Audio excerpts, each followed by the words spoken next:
going to record this. Sorry, you can go Sorry. ahead. Greetings. Even though we are already in early February, I would like to wish everyone a Happy New Year and Happy Year of the Snake. I am the chair of the APA Asian and Pacific Islander Interest Group, and our group has been around for 3.5 years. My name is Hing Wang, and I forgot to introduce myself. Our goals are to bring together Asian and Pacific Islander planners, assist them in their career development, and discuss issues affecting the communities and neighborhoods that are predominantly Asian and or Pacific Islanders. We offer quarterly webinars like this one, plus fun and engaging activities such as our meet and greet. We also offer activities at the National Planning Conferences, which includes free walking tours and in-person gets-together and reception. If you are not yet a member of our interest group, please consider joining by filling out a membership survey. Being a member is completely free, and you do not need to be Asian or Pacific Islander to join. This is the best way to get up-to-date info of our events and activities. We'll put the link on the chat on how to become a member and a link of our website. The website has issues of our newsletter and webinars. In today's panel, the 6 of us have a combined of over 200 years of experience. That's a lot of years. That's over 2 centuries worth. I'm delighted to call each of them not only my colleagues, but my friends. CM credits have been requested for this session, and we'll notify our members when it has been approved. At this time, I'll turn over to Todd Van Adelack, Programs Director for our interest group and moderator of this webinar. Great, thank you, Hing. Hi, everyone. Again, my name is Todd Van Adelack. I am the Programs Director for our interest group and a planning consultant based in Chicago. I'll be serving as the moderator for today's special panel recognizing the FAICPs in our group. I will provide a quick introduction for the 5 panelists, but I'll allow each of them to introduce themselves in a little bit more detail at the beginning of the roundtable discussion. Friendly reminder that if you have any questions, you can share them in the chat box on your screen. And we will, I have some questions that I'm going to ask, but I will also periodically look at the chat box and allow you to ask your questions along the way. So you don't have to wait till the very end. You can ask during the roundtable. And we will ask as many questions as we can. And if there's any questions that we don't get to, you can certainly, we'll find an avenue for you to ask if possible. Again, I'm just going to do a quick introduction, maybe a few sentences about each person, and then we'll jump right in. So we have 6 speakers for our panel. Bill Anderson is one, focuses his career on comprehensive planning, urban and development, economics, and implementation through his company SiteCon, and is a lecturer of urban economic development at the University of California, San Diego. Bill was president of the APA from 2013 to 2015, and also serves as an advisor to the interest group. Nancy Fong is our second panelist. Nancy is principal planner at Interwest Consulting Group, which is a consulting firm with offices across California and in Las Vegas, offering a broad range of building and safety, planning, engineering, and other professional services. Hanson Hom is the former assistant city manager and community development director at the city of Sunnyvale, California. Hanson also serves as special projects director for our interest group. Many of you probably participated in some of his program that he did last year, focusing on engagement and empowerment in various Asian and Pacific Islander communities. Our 4th panelist is Joseph Imamura, who serves as special delegate of the Architect of the Capitol in Washington, D.C. Our 5th panelist is Emily Liu, who is the director of the Planning and Development Department for the city of Dallas, Texas. And then Hing Wang is our 6th and final panelist. He is the chair of our interest group, but also serves as president of the California Planning Foundation. Just so you all know, Nancy, Hanson, and Joe were members of the most recent FAICP class of 2024. Half of our 6 panelists were in the most recent class. So that is a quick introduction. Again, I'm going to allow them to also give their own introduction if they wish to expand on details on themselves in the roundtable. But before we get to that, I'm going to turn it over to Joe Imamura, who is our interest group's AICP coordinator, and Emily Liu, who is also the coordinator for FAICP. So I will hand it over to Joe.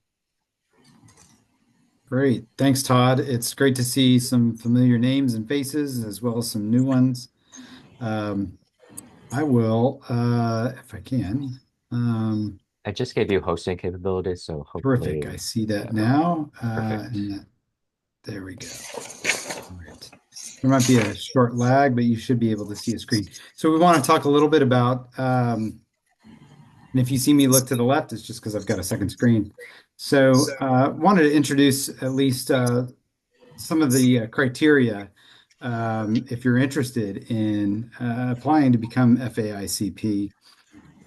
There's essentially three standards here. One is being a member of AICP for 10 years and in good standing, which means essentially you've paid your dues, you're keeping up with your CM credits and requirements, and of course you don't have any ethics violations, but most importantly though, that you have some outstanding contributions that you think are worthy of evaluation and reflection. And another thing that's really important, so we are an interest group, which is a little different than from a chapter or a division. And in order to be nominated, you need to seek either a chapter support or through an APA division. And then there's a third path too, to elevation, which is to have a group of 10 AICP members provide letters of support in addition to the letters of support that are included with your nomination package. I'm going to scroll down through some pages here and hit a few additional highlights that I think are worth mentioning. Here, this focuses on the nominee's story. And so you're allowed to have about 10 pages to share your story. And I think what's really important here is to just highlight the fact that this isn't really a resume that you're sharing, but it's really about explaining a story, a thread throughout your career. The other thing that I think is important is the fact that, I'm sorry, about the letters of support. So you can have up to 10 letters of support or as few as 5. And letters of support are from people that know your work well.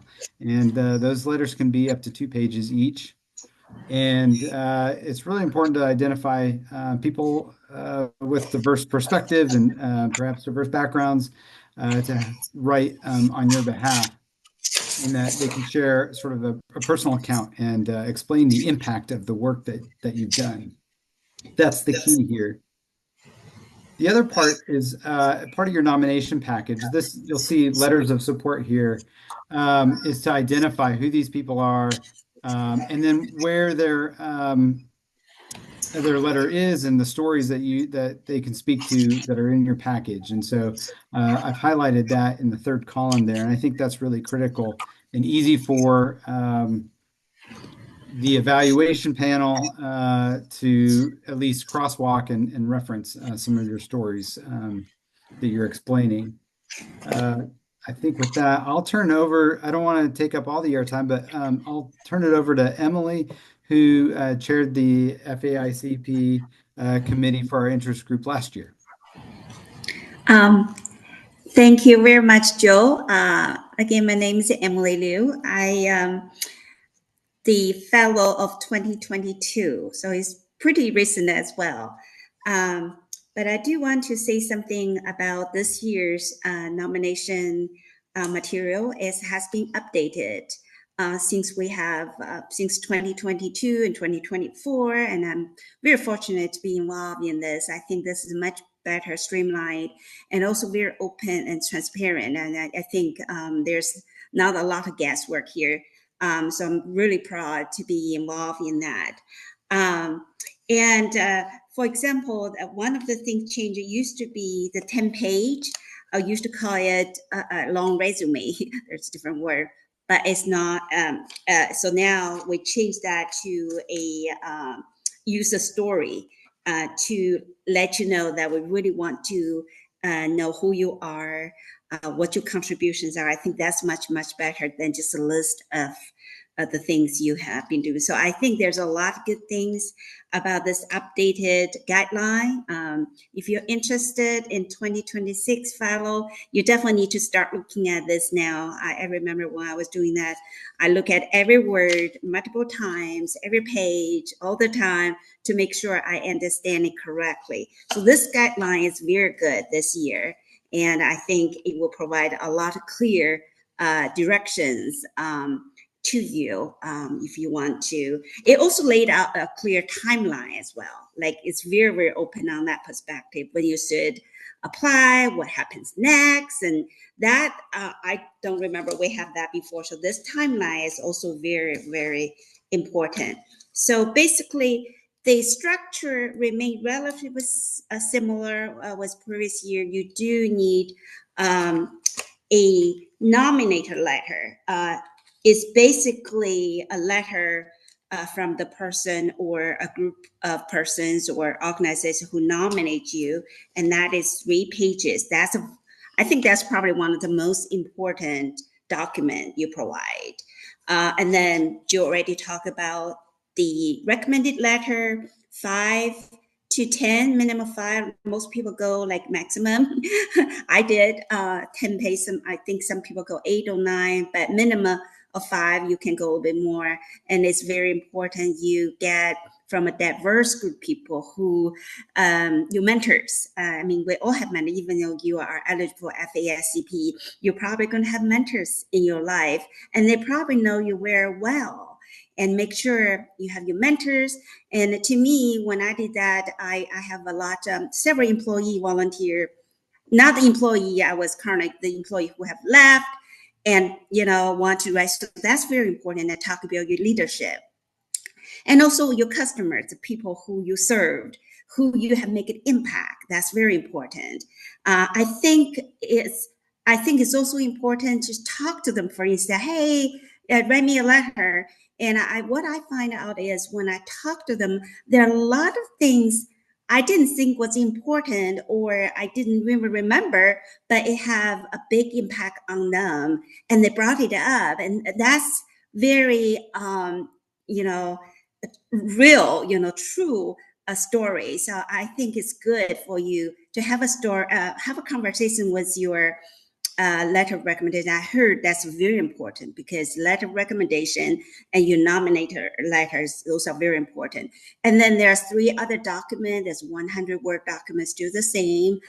There's 1-page summary of everything you do, and already talked about the nominee story. And there's some paperwork and form you need to fill out. But basically, that's kind of the structure. But I'm really glad this year it's very well organized with everything kind of laid out, and almost everything you want to know is pretty much included in here, including how this after submitted, what happens. A lot of time I remember I just submitted and don't know until nothing happens until like Valentine's Day the following year. I got an email. But that's usually the time frame. But I do want to say this next year, they moved the timeline a little bit quicker. Used to be sometime in October before I did. I think Hing and several other people, if you're earlier than me. And then my year, they moved it to August. And now they moved to July. So you definitely need to make sure you have a deadline. You have a goal to meet the deadline and going backwards when you need what. It wouldn't, it's never too late to start, I would say. And right now, you probably need to think about it, put something together, get your recommendation connected with them, and start working on this the material. There's a lot of things you have to do, even though you ask other people to help you, but ultimately you have to do a lot of work yourself. That's all I have. Great, Emily. And if for those of you, I put in the chat the FAICP toolkit that many of the documents that Emily talked about, and one of them that I showed is there. And to Emily's point, it's a fantastic set of resources. So certainly spend some time looking through those. So Todd, back to you. Great. Thank you, Joe. Thank you, Emily, for guiding us through that explanation. Even when I looked at the website in preparation for this, I think hearing it from your voice really helped clarify questions that I had about it, because it, as clear as it is on the website, there's still questions that will be had. So greatly appreciate it. So I am going to jump now into the general roundtable discussion. And again, feel free to ask questions along the way. You can put them in the chat, and I'll periodically look down. And if you wish to ask your question in your own voice, I may call on you. But if you want me to ask your question for you, I can definitely do that as well. So I will jump in with the first question for all the panelists. I think for this one, kind of if you could all jump in, and again, you're not all required to answer all the questions, or you're not each required to answer each question, only if you wish. But for this first question, I think it might be a good way to provide a little bit more detail on who you are and what you do, and maybe even some past positions that you may have had that kind of paved your career as a planner, but also to become an FAICP. And along with that, my first question is, what was your experience like with the nomination process? That would be kind of my first question. So maybe I'll start with Hing, and then feel free to jump in if you wish, and I can call on people too if there's a awkward silence. Okay, great. Thanks for choosing me, Todd. So for me, I've been a planner for including now, I guess, over 40 years. And my career predominantly was working for a regional government agency in the San Francisco Bay Area for 33 years, almost 35 actually, including some extra time after retirement. And but a lot of my application was not just my work, but it included a lot of my extracurricular activities, which was a lot of different things I've done and for APA at the section level, at the chapter level, and at the national level.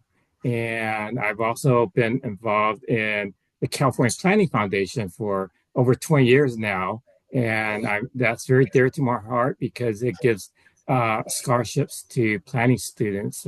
And we've, over the course of CPF itself, we have given over $1 million in scholarships. But it was really just my involvement through APA and APA connected affiliations that I had used a lot on my application, because I was California chapter president about 10 years ago. I've been the CPF president for the last 4 years.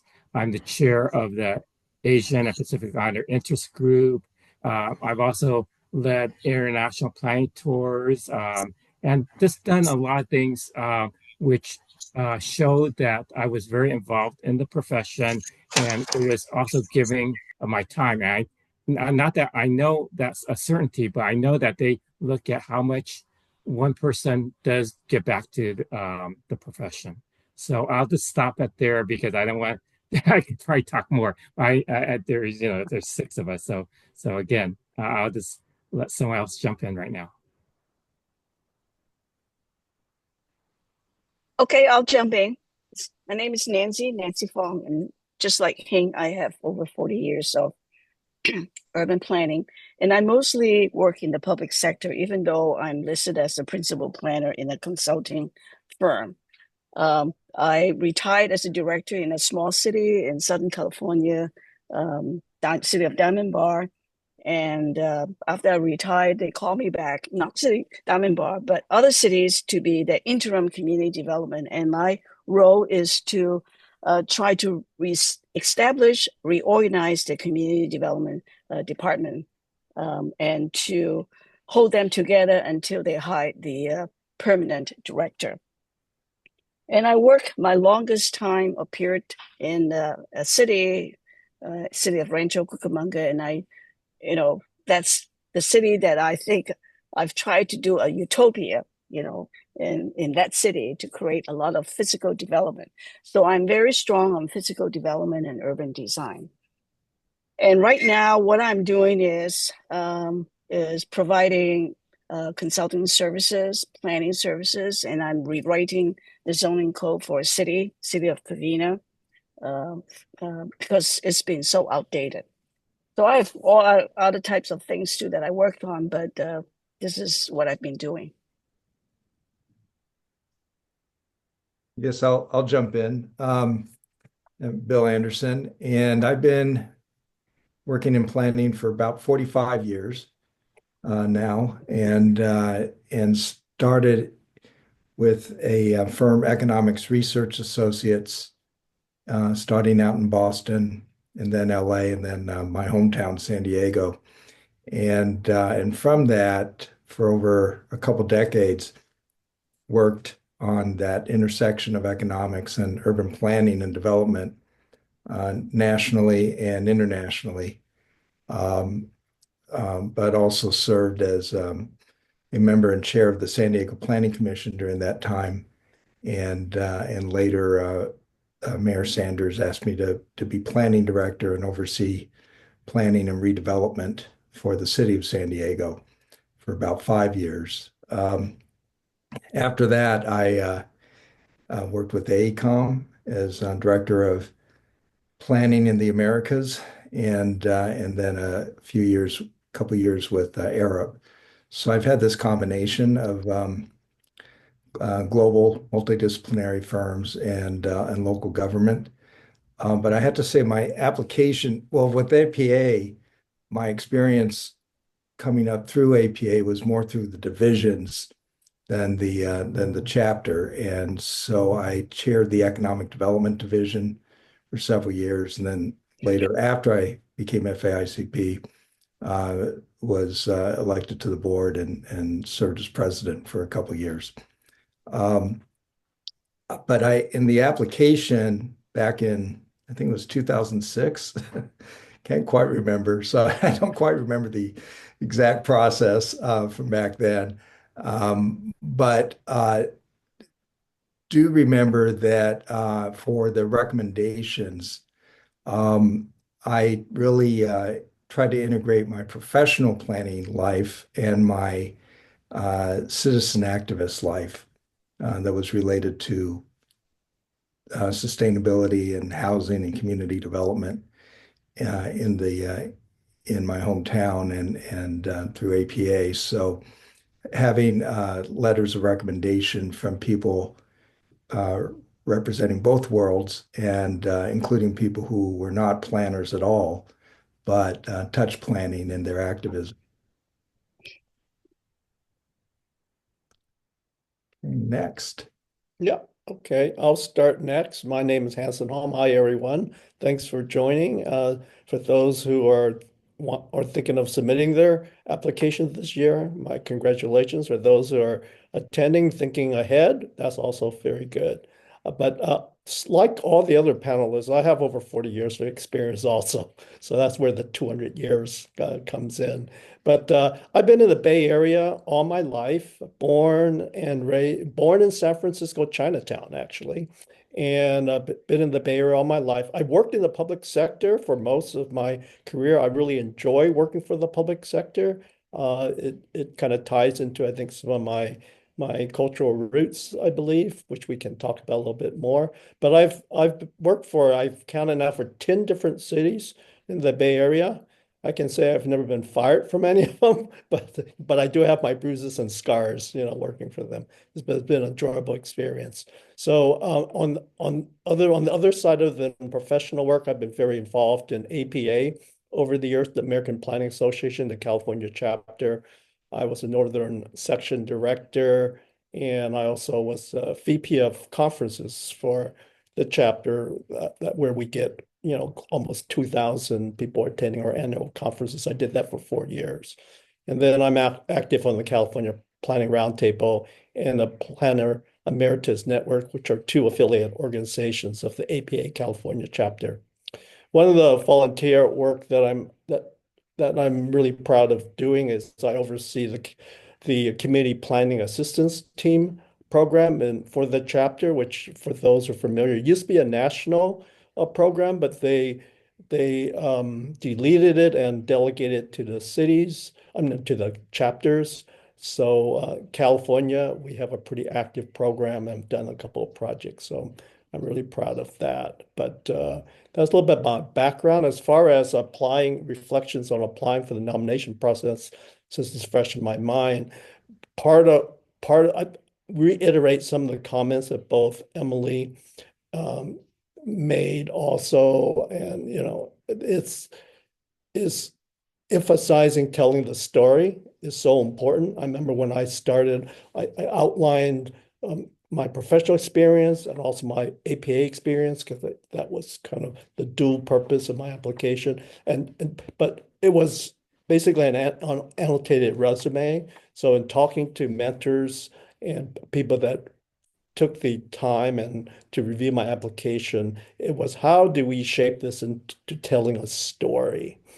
So a lot of my effort was revising the application probably, at least 10 times to hone it down and really make it tell a story. So it takes time to really clarify the story, and it's so important to have other people review what you write, because what you think you are emphasizing may not be what people are picking up. So that's really important. And one other thing that I mentioned about letters of support, that was a good advice to me, and I want to pass it on, because a lot of this is what people tell me, not what I've actually learned on my own, is that have your letters of support tie into those specific items that you were trying to highlight in your application.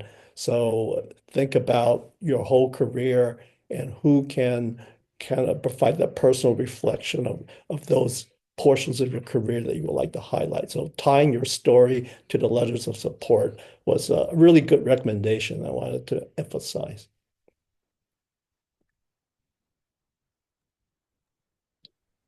Emily, I'll bring up the rear here if you want to go next.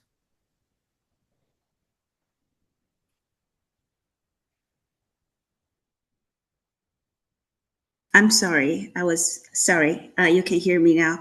I don't have a lot to say, but what I think is important for me after going through the process, there's 2 things that may be helpful. Is I'm a public sector planner and my entire career, so always work in a city, a community, or county, or organization. Think about all the things you did have an impact on the community you serve. That's very important, right? You have an impact, not just like regular review plan, but something that's really become an example that other city can use. That's very important. You want to have outstanding contribution to community. The second one, I think, is really the contribution to your profession. In our world, it's a planning profession. Have you engaged in your local chapter, different divisions? Have you mentoring other students? Have you been teaching in a college or a planning program? Those are the contributions you made to the profession. I think with both of these, your application will be very strong. I do know there are some people very focused on just contribution, community, never involved in AP, also got FAICP, but I feel, for me, I feel maybe that helped me, because I mean, some of the people are just outstanding in one area, but for me, I'm kind of doing a little bit of everything, but I do feel getting involved and start to contribute to your profession, in addition to the community you serve or the project you work on, may also be helpful. I'm talking about, the process and how personally right now I'm working as a planning director, City of Dallas. You probably can see the skyline behind me. It's a beautiful city. It's a huge, growing very fast. And I would just my career. I'm just very fortunate. I have a difficult getting my first job. It took me more than 1 year. After that, it's very easy. But that's what I'd like to share with everybody. Great. So I'll build on a little bit of what Emily has shared and what Hanson has shared. Again, I'm Joe Imamira. I am the special delegate for the Architect of the Capitol. As Hanson had mentioned, I feel a little inadequate here because everybody has over 40 years of experience and contributed to that 200-year collection there, whereas I'm just reaching nearly 20 years. But I think I provide a different perspective, maybe for those of you that are still thinking about it and still building out your career. And again, my experience was very different. So I thought I would rely on the impact of my work and my contributions as both in teaching and in practice. And while the rest of the panelists also have both teaching and professional practice, but they also have an extensive portfolio of volunteerism, which I didn't have. And so I really thought, well, I'm going to go into this relying on the impact of my work, knowing that of about 30,000 planners are in public practice. Only about 1,000 of those are actually practicing at the federal level.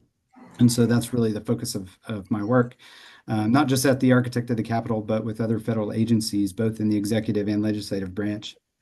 And to Hanson's point, ensuring that others review your work, it was very important to me, and I learned that really quickly because a lot of the work that I do isn't really easily explained. And so while the bulk of practitioners are really at the municipal level and maybe even at the state level, the federal level is a little bit of a mystery. So it took some extra work on my part to kind of explain what my impact was. And I think one of the things that I was reminded of was that as you tell your story here and not your resume, just to make sure that you hit on a few points. And one of those is, what did you accomplish? Why was it important? And what was the impact? And what was your role? And so as I developed numerous drafts, I went through and highlighted in different colors all of those points for each of the storylines that I wanted to share. I had a rough go at the nomination process. And what I learned from that was that it's really important to have a good set of mentors, both to encourage you as well as to read your work. And that they're familiar with the guidelines and with the requirements too. So one of the, I guess, the piece of advice that I'll pass along is that because I wasn't as active as maybe the rest of the panelists, I had a difficult time finding a chapter that would support my work, my nomination. And in fact, I was told no. By a couple different chapters. And in fact, there was another division that I had gone to for consideration, and they were a little more open. But their support came in kind of late, meaning that I had developed several drafts and I was really wanting to get some feedback and just didn't really receive the feedback that I needed. And so that's where this group, the FAICP coordinator, Emily at the time, and others really stepped up and stepped in. And I think what's really important is to find either a chapter or a division that's been really successful in the past and has a structure and rigor to their program to help you with your package, both with editing and comments and support. And so if you hear the word no, just try a different avenue. And so one of the things that I'm not sure this would be widely accepted elsewhere, but I had pursued multiple avenues to receive help and support, both at the division and at the chapter level, and ultimately landed at a chapter that was willing to provide the support I needed and nominate me. So that was it was a long road, and one of the things that I would say too is that it's kind of like going to the doctor. It's okay to get a second opinion. I had opinions about my work and my submission, and that said, "This is horrible. You're going to have to start over. This is awful. I don't know what you're doing." And while others said, "Hey, this looks really great," and so you want to take it with a grain of salt. But with that being said, what I realized are those that were a little more critical of my work weren't really informed with some of the updates that were made to the guidelines. And so, in fact, Emily was played an integral role in helping me with my package. And she always referred back to the guidelines and said, wait a minute, as you tell your story here, how does this relate back to the guidelines and the requirements and criteria? And so those are the kind of people that you want to find to help support you along the way, that they're familiar with the requirements and criteria, and they're holding you to account to that. So, Todd, I'll turn it back over to you for the next question. Actually, I want to jump in real quick to what Joe said is that there's really three ways for a person to turn in their application. One is being nominated by the chapter. One of the 48 chapters could do that, or a division, and we could be nominated by a division, which is, I believe there are 25 divisions now. Our Asian and Pacific Islander interest group is not a division. We're only an interest group, so we cannot nominate. And the third way to do it is to self-nominate and get 10 letters from AICP planners to nominate you. So those are the three ways. But until we become a division, we're still yet unable to nominate a person for FAICP. Todd? Great. Thank Yes, you. I like to, this is Nancy. I like to add a couple more comments kind of in line with what Joe have mentioned. And I believe having the right mentor for you is very important in that review. I mean, this is my second time. I tried the first time in 2022 class, I did not get selected. And on the second time, I got a denial letter with recommendation for resubmittal. And having the right mentor who really understand your career, your work accomplishments, help to focus how to rewrite and polish the story. And I think some of the guidance my mentor have given me is similar to what Joe have said, is, what you did, why you did it, what is the outcome, and what's the impact, for the city. I think that's very important that we, in the nomination process, that we aligned the right mentor with the candidates.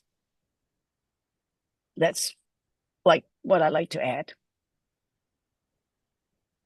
Back to you, Todd. Great. Thank you all for sharing and just being so open and honest about your processes. I mean, based on the 6 different stories, I mean, they're all quite different. They have similarities for sure, but everyone's experience is going to be different because all of our careers have different trajectories. The people we meet are different and so on. So I greatly appreciate you all sharing what you did. Before I jump to our next question, I know Krishna had two questions or 2 points. One was about the international division, and the other one was about dual sponsorship. So I wanted to give Krishna a chance if Krishna wanted to speak and ask those questions. You're more than welcome to. Okay, this is Krishna. The question is, does it help your case if you have dual sponsorship from a division and also from the chapter? Is that legal? The other thing I was talking about in one of my comments about the international division, Hanson had mentioned CPAT at the California chapter. We are just in the formative stages, just started the last meeting about going international CPAT. We've been doing some outreach into Vietnam and South Asia. And we are looking for guidance. We would like to explore it more. I remember the CPATs from the old days. I got about 50 years experience. So, would like to explore that possibility, get some guidance on how to go about setting it up. Yeah, Krishna, I'd be more than happy to connect with you separately, and we can talk. Yeah, that's very exciting to hear, because that definitely is a wonderful opportunity and the way to share our planning knowledge, in the United States to other countries. Yeah, well, we had recommended that Hing take over the chairmanship of that subcommittee, but he's tied up with so many things. He gracefully declined. But nevertheless, I know we can give him a call or talk to him about things, and with all his international trips and all that he's planned, he would be an asset also. Well, I do plan these international tours, and Hanson has been on a number of them. And he did actually go to the one that we went to Vietnam in 2017. So that's the same organization that the international divisions work on. But let's not get off the subject, well, because we're really talking let's about, not get off the subject. we'll chat offline. And I think there was a second question maybe Emily could answer. Can a division and a chapter nominate? My guess is no, and you could probably get like the president or the chair to write one of the letters, but I don't think you could get nominated by two, right? That's correct, Hing. In fact, it's only either the chapter or the division that can, it's one or the other, not both. So you can't have a dual support there. Yes, I agree. But I do want to say that it doesn't have to be the president. If you're talking about chapter, it does not have to be the president. The PDO.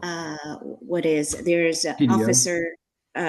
Professional development officer. Professional development can also be, in my case, is the president of the chapter worked for me, worked under me. So obviously he cannot write, but then so I go to the professional development officer, and she wrote a nominator letter on my behalf. So as long as there's only, I think those might be the only two positions in the chapter that be able to nominate on your behalf. So it's a great question, though, Krishna. And the advice that I would give is to pursue both, to receive the feedback from both the division and the chapter as you make refinements and modify your submission package. You'll find that maybe one or the other might resonate with you a bit more, and you might receive a little more feedback from one or the other. I remember applying that, there's a lot of questions out there if whether or not more weight is given to submissions from the division or from the chapter. And really, again, it really boils down to the impact of your work and why it's so exceptional. But for me, that wasn't enough of an answer. So I actually looked at the numbers and the data, and I was really curious by that. And by and large, more chapters are often more successful with their nominations than the divisions. But that's just also statistically, there are more chapters than there are divisions. But you'll find that more chapters have a little more structure to their programs, a little more experience behind them. Also, just in terms of a broader membership, perhaps that they have more FAICP members to draw from. It's important to know that the committee composition is comprised of one member from the APA chapters, one member from the divisions. There's two at-large members, and then one of which one is an alternate, and then there are two returning FAICP selection committees. So it's really a board of 5 people that are reviewing your submission. And to the extent I don't think that they really evaluate otherwise, it's really in the letter, the sponsor letter, as Emily had mentioned, the 3 pages there. That's really the very first crack at that they get at understanding your work and who you are. And so you may have a better letter from either the division or the chapter, but again, that's probably really outside the box sort of thinking about getting another piece of advice from a second opinion rather. And so I would say pursue both and see where it leads. Okay, thanks. Great. Thank you, Joe and Emily, for clarifying all of that. I see that Benita, hopefully I'm pronouncing your name correctly, has a question. Yes, you did, Todd. Thank you so much, all for sharing all the stuff you've shared. I mean, that's a volume of knowledge right there. I have a question. I just joined the FAICP nomination committee here in Oregon. One of the things that we're struggling with is we nominated a person. I'm just going to keep it, a third reference. But she didn't get selected. Oh, of course, she didn't get selected, and it's a little heartbreaking for her because this is a very person who puts a lot into preparing her application, and everything she does has a lot of her effort. And the committee is trying to guide her trying to mentor her in a way that would seem like the committee would accept it this time. I don't know if the mentors are the right ones. How do you go about finding the right mentors is my question. Well, I'll just say one thing and then turn it over to others. Benita, that's a great question, and it is heartbreaking because people do pour their heart and soul into preparing their nomination package, but I constantly reminded myself that it really wasn't about the effort of the work, but really the impact of your story. And finding the right mentors, it's really about perspective. Mentors that have a broader perspective than your own. And so I was really fortunate to have Hing and Bill and Emily and maybe a couple others that had a far broader perspective than I did. And that really, really helped shape the story that I was able to tell. Even though they weren't real familiar with my work, it really helped carve out a better story to tell and a more meaningful package. Yeah. I can add, I mentioned earlier that when you lay out your story that you want to tell and the key points you want to emphasize, find a mentor that can substantiate or talk to each of the points. So I had 10 letters, and I kind of look back in my career and say, who is most familiar with the work I did here? Who's most familiar with the work I did here that can speak to it? So that was really important to me, that was emphasized. Other benefit I had was people I asked to write letters of people I've known, fortunately, for a long time. So they kind of know me personally and professionally. And one of the FAICPs several said to me, and this might apply to others also, is that, we tend to be relatively humble about ourselves. We don't like to brag about ourselves. And I remember when I first wrote my first draft, I said, I worked on this project as a team because, I'm very team oriented. And they go, Hanson, you need to talk about what your impact is on that project, what your role is, as kind of reiterating what we said today. Think this is the chance you to highlight yourself, take credit for what is due. And some of the folks that I spoke with was saying, like consultants I work with go, Hanson, you had a huge impact on this, and you just don't realize, maybe because you don't think outside of yourself too much, or you're very modest, whatever. And they point out, here are some things that I see in you that I think makes you stand out. So having the mentor not only review your letter, but having them provide their perspective on what your role is or what your impact is on the profession.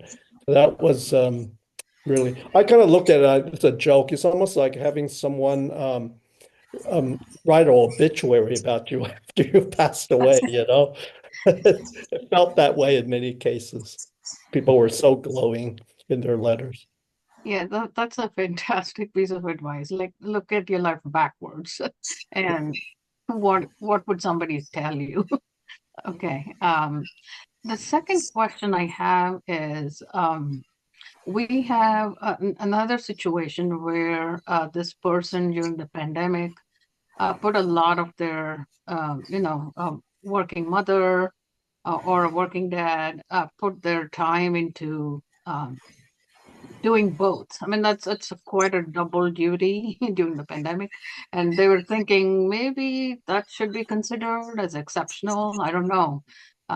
Would that count? How would that play into how you write a letter?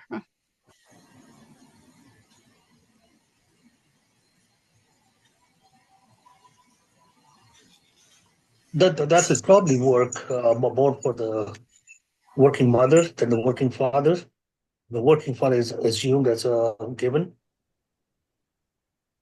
Just my opinion. Okay, sounds good. I mean, this came up in that first AICP session. I was trying to understand how this goes, and this person who was applying also was attending, and this was a question they asked. Well, uh, this is how I did because it was not possible because of these situations during the pandemic, and now that that has resulted in something more, and so would you consider um, Well, what can you give me an example of what an impact could look like? something like that is, something certainly to mention. But if you think you're able, is to elaborate on how that became a role model for other planners who are trying to manage the same challenges of, life versus profession, and so showing how that circumstance helped advance other planners and the profession in your area. And some of that can be just simply a very good role model. And emphasize that part and demonstrate that. The other thing I wanted to add on your first question is it's good to have mentors, one who knows you well, who might say, like Anson said, oh, you didn't, I know you did this, and how come you didn't talk about that? And then it's somebody else who's completely objective, may not know you as well or at all, but has an objective view of your application and can ask maybe tough questions. So I think the combination ends up helping out. Yeah, I appreciate that. I had more questions, but I know in the interest of time, I'm just going to keep it really short. Later, when we have time, I can come back. A quick question. Apart from Right. 10 letters of recommendation, can you supplement with other information? Newspaper clippings and all the letters of recommendation on different issues that highlight your. You're not allowed to attach any articles or unless that's changed, I know, Emily. But when I went through application, it was very explicit. You cannot attach any articles or reports or anything like that to your application. You can't even have a link in your document. Yeah, I think you just need to write all your story in that 10 page. That's all. That's actually a lot. At one time I thought I'm not going to fill all the 10 pages, but later I'll feel like there's not enough. So you just need to put all your stories in that 10 page. That's my suggestion. Okay. Great. Question for Nancy. Nancy, I understand you are in Las Vegas. Well, they also talk about, I mean, nowadays hard. There are people using ChatGPT and things like that, and I think it's probably easy to detect if your entire thing was. So that's have come up as well. Like make sure it's very genuine from yourself, and from the recommendations from the people around you. So yeah, everything has to be unique. It's you. Tell your story, not somebody else's. In your voice. In That's a your great voice. point, Emily.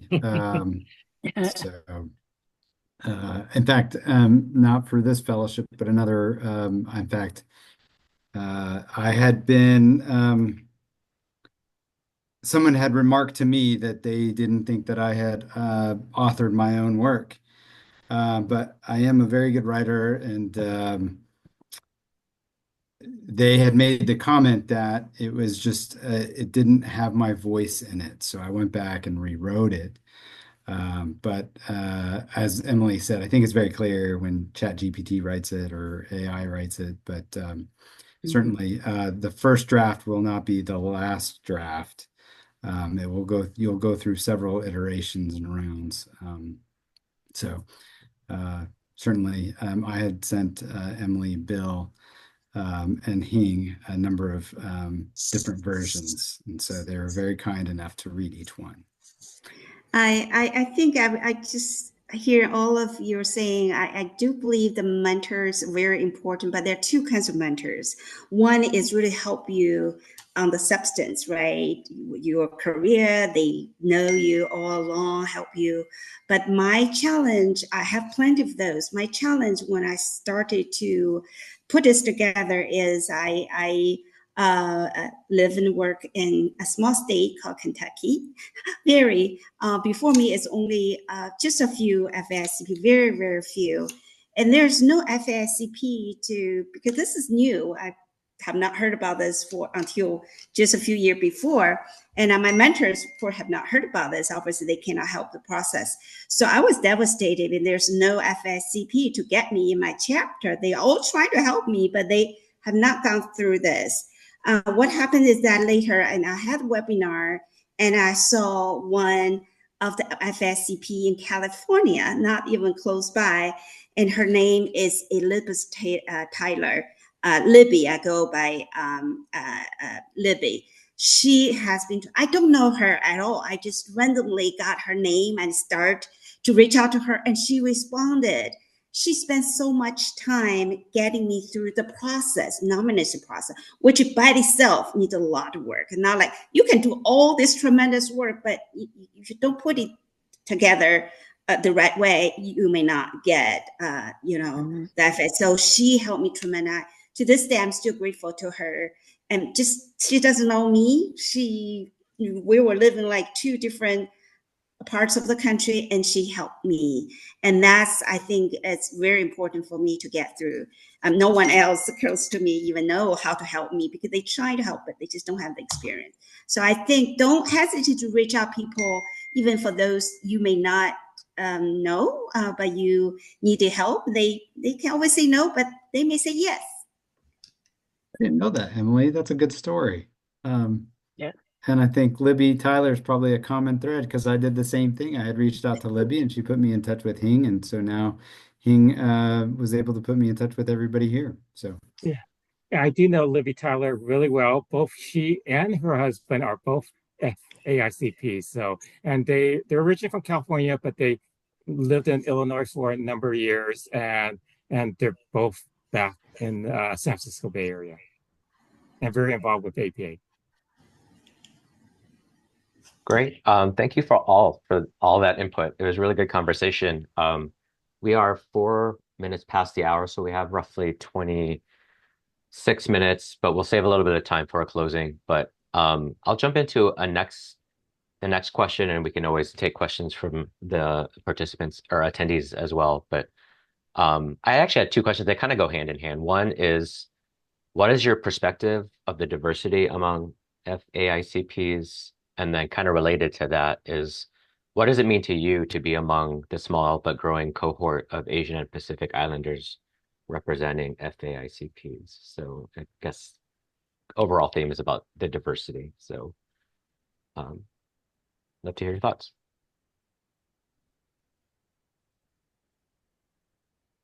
I guess Okay, I could. I'll start. Oh, go ahead, Nancy. Hanson. No, go ahead. Well, obviously, diversity is very crucial for FAICP. And if you take a look at all the FAICP members, and you will find out that we need to strive to have more gender diversity as well as ethnic diversity.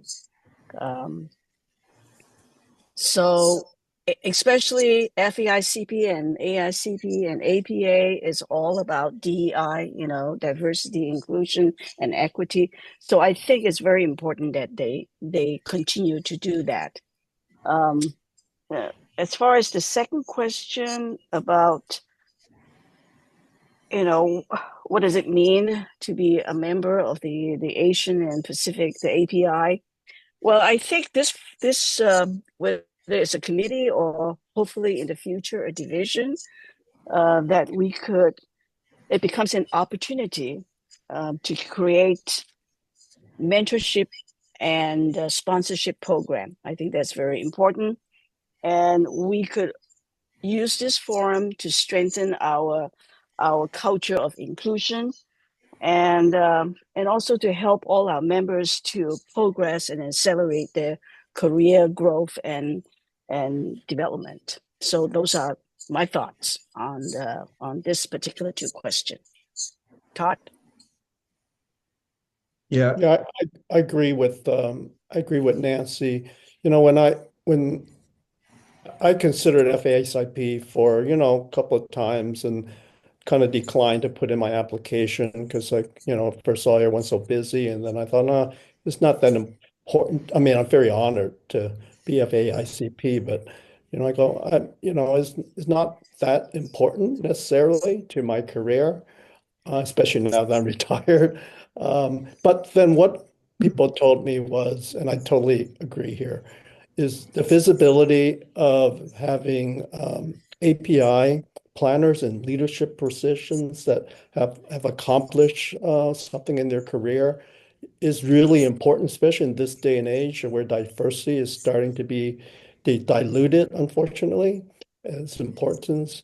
Serving as a role model for others to follow, because I think about what I did, it wasn't really for me necessarily, obviously a lot of personal satisfaction, but it's really thinking ahead of the next generation of younger API planners who are looking for role models. So I see that as a really important role that we play, is promoting the profession for the next generation of planners. And there's a growing number of API planners in the profession, which is really good. But to see the planners be able to see themselves in more leadership positions or senior positions, I see us providing, that window for the API planners. Yeah, and I think it's important for our colleagues in APA who aren't Asian to learn or appreciate or remind themselves how diverse the Asian population is, that we're not just all Asian, but we're from different parts of Asia, our different stories on how our families came to the United States, and the diversity within the Asian category, just as diverse as European, and the importance of that. So I think it helps our membership overall. Yeah, I think the diversity, not just like you are part for yourself, be part of the group, but I think it's also represent. You could be a role model. I can tell you the reason I decided very excited to move forward, very motivated, is some of our staff work in my office, young women. They came to me, and in the state I live and work at the time has no female FAICP at all. So they came to me and said, we need a role model. We need a woman to be FAICP in the state of Kentucky. And that's really motivated me a lot more. To this day, I feel And that's really, really good for me to be a role model for other people, so they can see, oh yeah, when 10 years or 5 years, when they're ready, they can do it too. I think that's really very important. Just you're not just contributing to the diversity, but you also become a role model for other people to look up to give them hope they can do it too.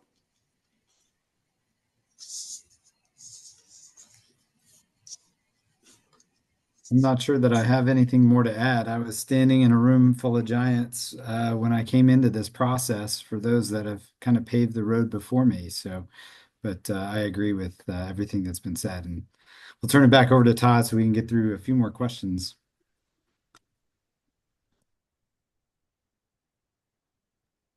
Great, thank you. I was having trouble with my button. Yeah, that was really good to hear. I really appreciate the information and what you shared about the importance of diversity in our profession. One question's probably not as deep, but we may have touched upon this in kind of various ways in your answers, but and again, these are two questions that kind of might go hand in hand. One is, how can the nomination process improve? I know Bill had mentioned that it has changed since his inception into the class of FAICPs. So it has changed over time, but like anything, there's always room for improvement. But then the second kind of corollary to that is, I don't know, maybe it isn't related, but does the FAICP selection process weigh an applicant's involvement in APA, for example, serving on leadership for a division or an interest group like ours? Does that weigh in the selection, how involved you are in APA? So that might just be a personal question I had, just because I was curious. Again, I'd love to hear your thoughts. Sure, I'll jump in, and then others will probably follow on. So volunteerism is certainly a component to telling your story. Again, this was really different. My submission was very different because at that time, my volunteerism wasn't quite as extensive as those that I was seeking, advice from. So again, I was really relying on the impact of my work and my professional contributions, as well as in terms of at least some mentorship that I had done outside of the planning profession in other affiliated fields of architecture and landscape architecture. So there's kind of that aspect of it. In terms of the process and room for improvement, I'm really impressed with the improvements that have been made and the resources and tools that they've provided this year for this class. It's unprecedented, and it's even more transparent. And so I'm certain that there will be refinements and more tweaks made for the class of 2028. But from my personal experience that I've seen and gone through, I think it's probably at its very best this year. It is truly impressive, all the work that's been put together to really support those. And I think that's what's important, is I think they're not trying, it's not an exclusive, they're not trying to exclude people. There's this genuine desire to elevate, everybody, as long as their work is truly exceptional. And so I haven't seen as many tools out there this year than in years past. And so anyhow, those are my thoughts.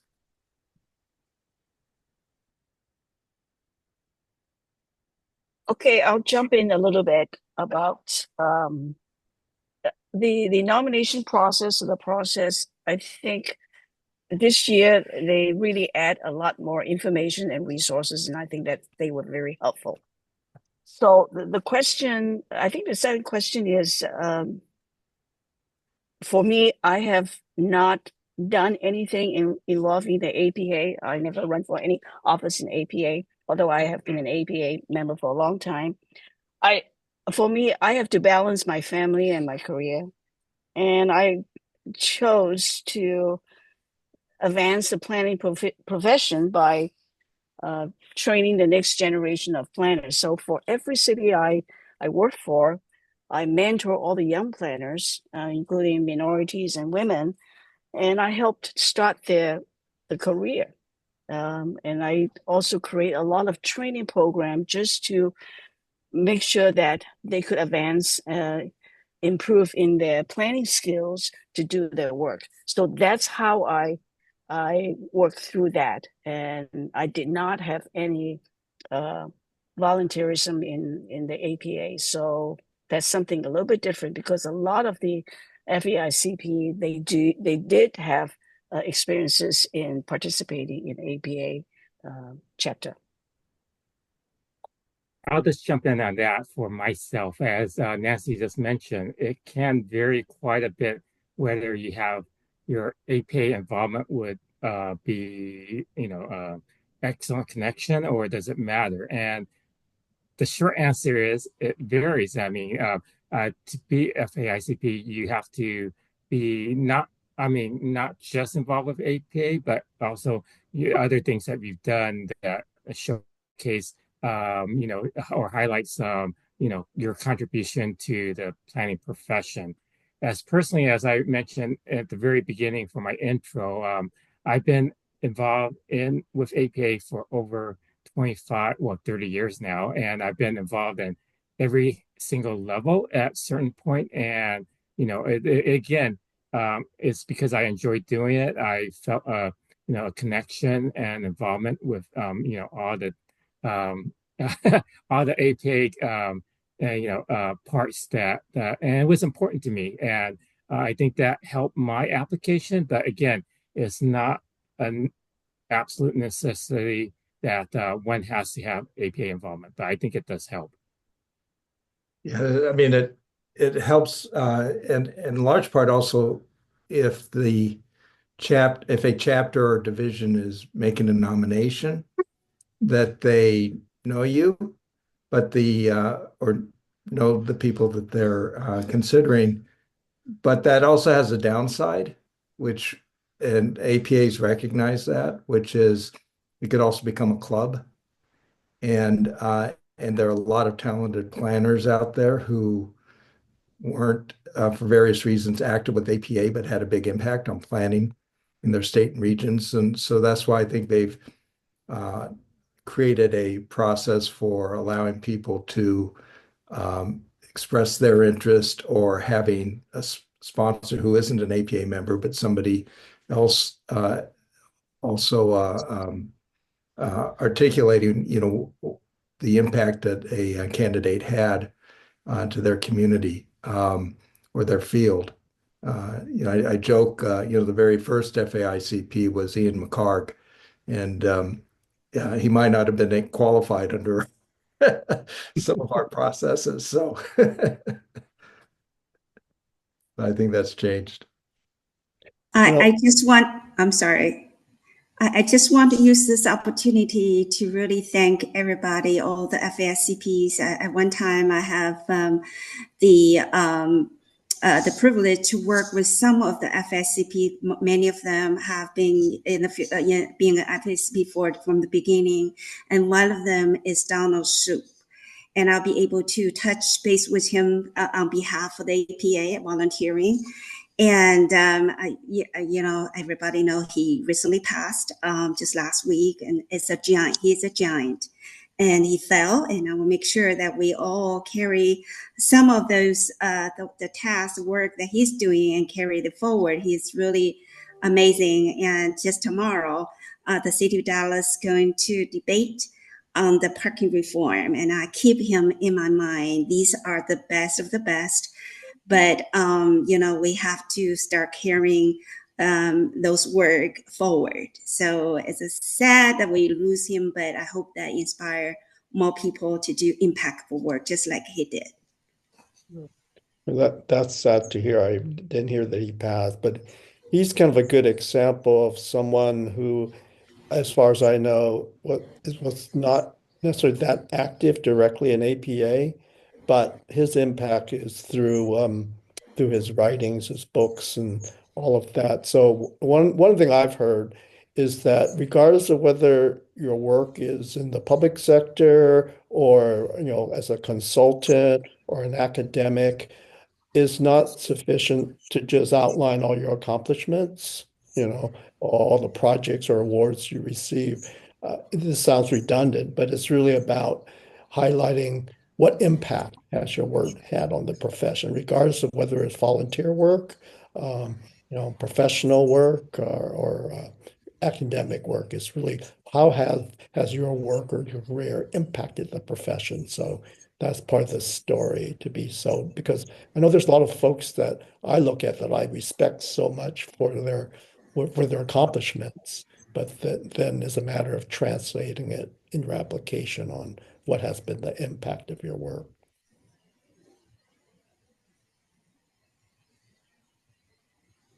Great.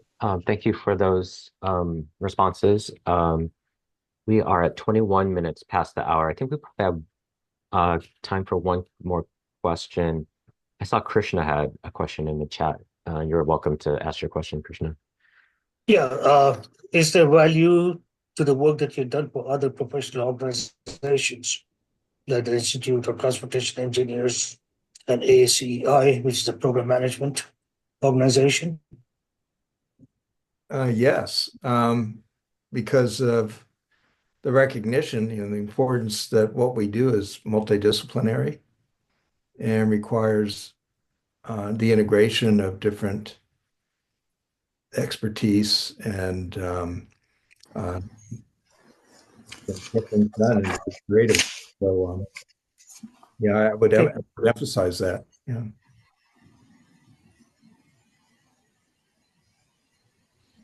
Yeah, I was part of a committee. When you fly, all those graphic symbols you see throughout the airports, I was part of the committee on that with ITE many, many years ago.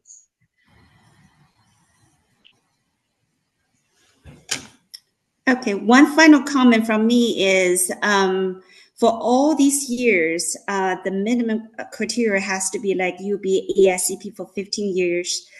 Since last cycle, they have reduced it to 10. For those of you who are still young, you don't have to be my age. You can start early if you have really great impact, like Joe. You don't have to wait. Joe have a lot of year experience, 20 years. You don't even have to wait even 20 years, but you have made significant impact to the community and do some outstanding work. Don't hesitate actually to apply early. I think diversity also means we'll probably need some young people get involved mid-career to get involved in this and be part of this, fellows program. Emily, you made a comment that I think is really great, and it was one of the driving forces for me in my application. And a piece of advice that somebody gave me early in my career, and that was just, fail fast. And so I went into this whole process really not sure where I would land. Todd, I had the same questions you had about, about volunteerism. Krishna, I had a lot of other volunteer work with other affiliated organizations. And so my thought was to go ahead and apply and see where my application landed. And I would get feedback, like Nancy received feedback, and then I'd know where my strengths and weaknesses were and how I needed to modify or refine my application. So that was my strategy going into this, was put it out there and see what would happen, and apply often and frequently. So I thought, all right, well, I'm early in my career. Let me apply now, and I'll continue to apply until I get it. But I had some really great mentors in Hing, Bill, and Emily. So they helped guide the way for me. You made it easy.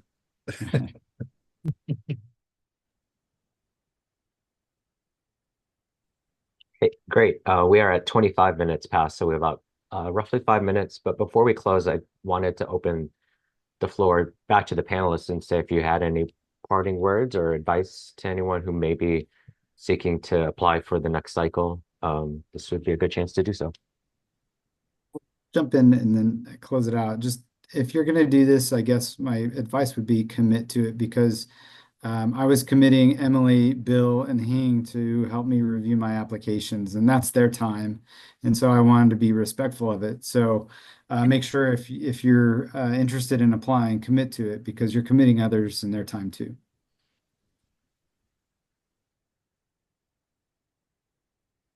I say allow sufficient time, prepare your application, and expect to edit, because each time you edit, it will improve your application, even though sometimes it seems like, wow, I'm doing another round, but it continues to improve your application. At least in my case, it did. At least I hope it did.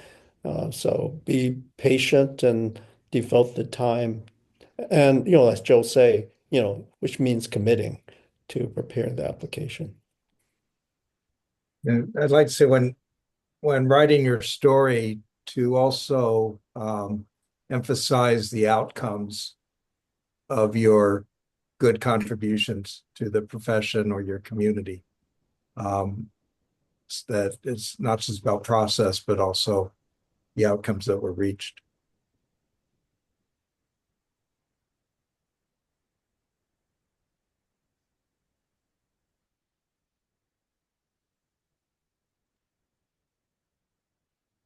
Great. We have about 3 minutes left. So, Hing, did you have any closing words? Sure. I have to give closing words about our Asian and Pacific Islander interest group. Thank you for joining today's webinar. It has been recorded and will be posted when it becomes available within the next few days, or within at least by next week. We should have it on our website, and we'll email all of our members that it is available. Thank you all for joining. We have a number of activities coming up in the next few months. At NPC 25 in Denver, we have a free walking tour on Saturday afternoon of that Saturday. At noon on Sunday, we have our business meeting. And later on Sunday evening, we have our joint reception with all the other population-based divisions. So again, this will all come out via email to all of our members. In May, as many of you know, is the Asian American and Pacific Islander Heritage Month. And we actually are planning 2 events that month. So again, we're not quite ready to announce it yet because we're still doing the details, but look at your emails when it comes up in the next month or so. Thank you again for all of you attending, and thank you for participating. We hope to see you in future Asian and Pacific Islander interest group activities. Take care. Bye-bye. Thank you. Thank you, Hank. See you all. Bye.